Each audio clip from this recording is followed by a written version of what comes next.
Upaya Komisi Pemberantasan Korupsi membongkar habis kasus suap RAPBD pemerintah Provinsi Jambi tahun 2018 terus bergulir. Pengusutan perkara ini hampir dapat dipastikan tidak akan berhenti hanya sebatas penetapan 4 tersangka. Mencari dalang di balik drama pelicin pengesahan APBD Pemprov Jambi. Kami menelahnya.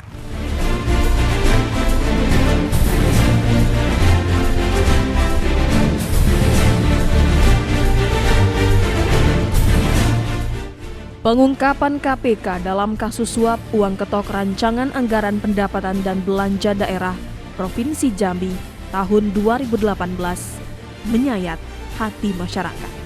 Kekecewaan datang dari semua pihak, bahkan penegak hukum yang menangani perkara ini. Komisi Pemberantasan Korupsi sangat menyayangkan kasus yang terjadi. Dalam rilis resmi KPK RI atas kasus suap uang ketok pengesahan APBD Pemerintah Provinsi Jambi 2018, Wakil Ketua KPK RI Basaria Panjaitan menyampaikan, KPK sangat menyesalkan peristiwa suap ini terjadi. Pasalnya, 1 minggu sebelum aksi tangkap tangan, KPK telah menjadikan Provinsi Jambi sebagai daerah program koordinasi dan supervisi pencegahan tindak pidana korupsi.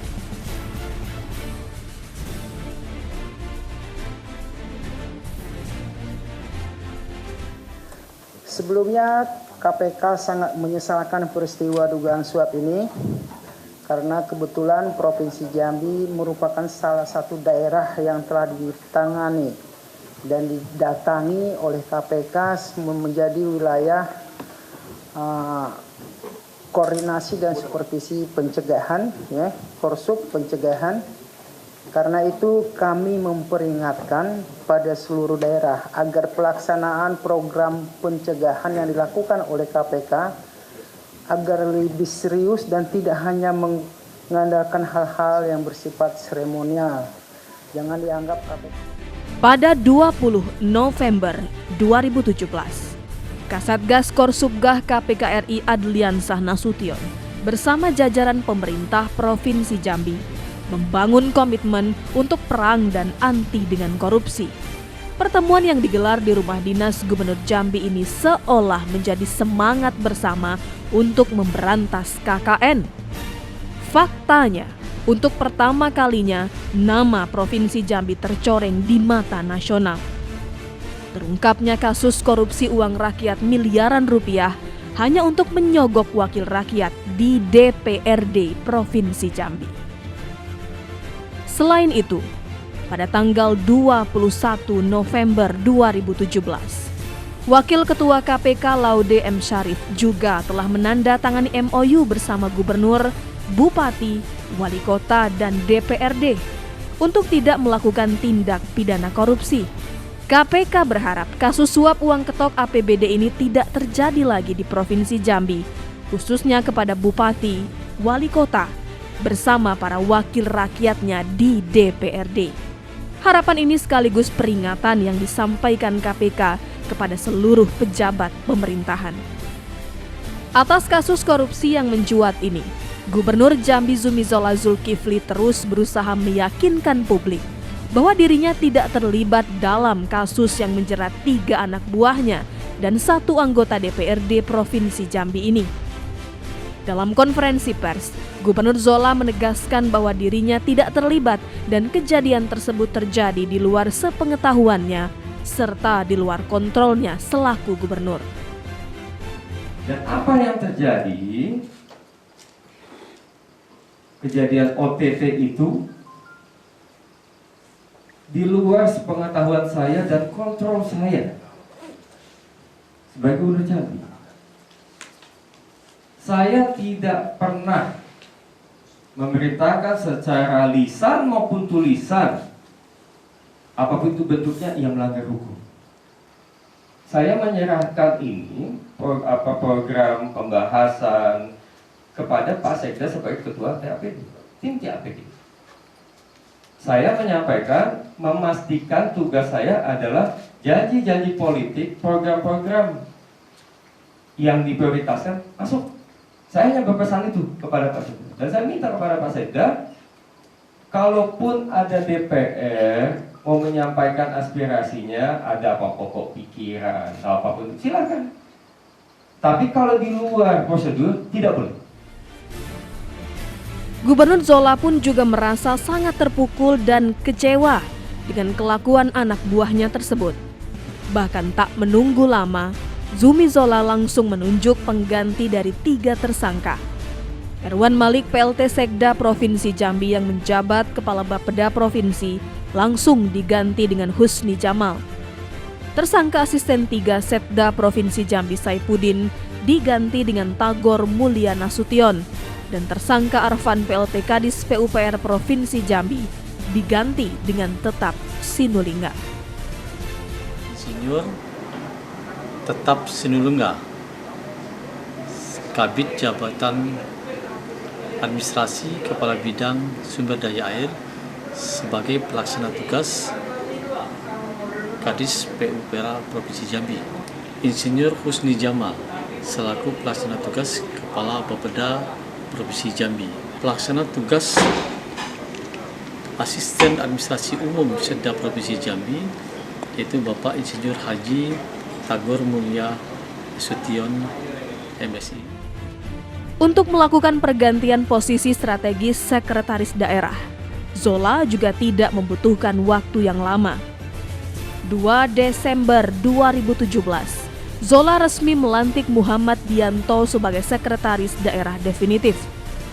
Pelantikan Dianto ini sejalan dengan penetapan hasil lelang jabatan yang tinggal menunggu pelantikan.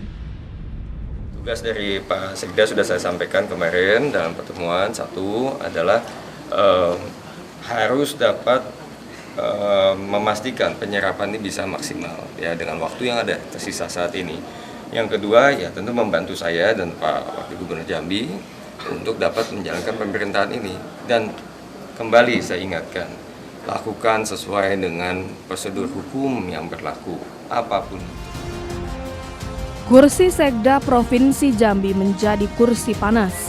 Pasalnya, sudah ada 4 pejabat yang menduduki kursi ini dan semuanya berujung pada dinginnya sel penjara.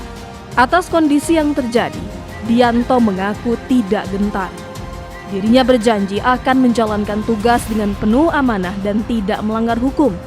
Bahkan Dianto meminta bantuan semua masyarakat untuk ikut mengawasi. Langkah saya kalau sudah mulai melenceng dari awal tolong ingatkan. Boleh rekan-rekan wartawan mungkin boleh sampaikan ke saya, Pak ini ada salah dalam apapun. Kalau saya salah, disinyalir saya salah, saya siap dikritik. Jadi tolong juga para wartawan membantu saya supaya jangan saya juga terjerat dalam kasus. Lantas bagaimana dengan nasib 3 tersangka dari pejabat Pemprov Jambi ini? Kepala Biro Hukum Provinsi Jambi M. Ali Zaini memastikan Pemprov tidak akan memberikan bantuan hukum kepada pejabat yang tersandung hukum kasus korupsi.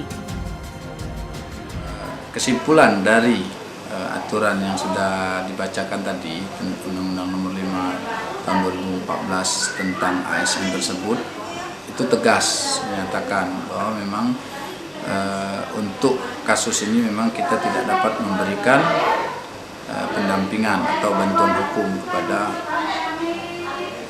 ASN yang bermasalah tersebut. Kekecewaan juga datang dari petinggi DPRD Provinsi Jambi. Ketua DPRD Cornelis Buston menyayangkan anggota dewan yang tidak melihat keseriusan KPK memberantas korupsi. Dirinya juga mengaku siap diperiksa KPK dalam perkara ini. Bahkan Cornelis berjanji akan memberikan keterangan apa adanya kepada penyidik KPK. Kalau saya, Ibu Emi, terus ketua-ketua komisi mungkin itu pastilah ya. Wajib ya.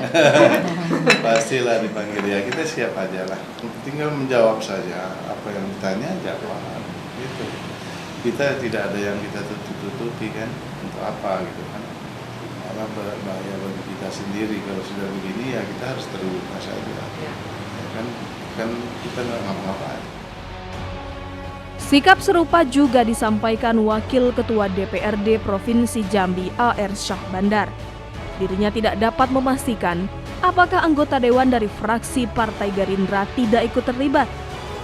Namun yang jelas, dirinya meminta semua pihak menunggu saja apa yang akan terjadi selanjutnya.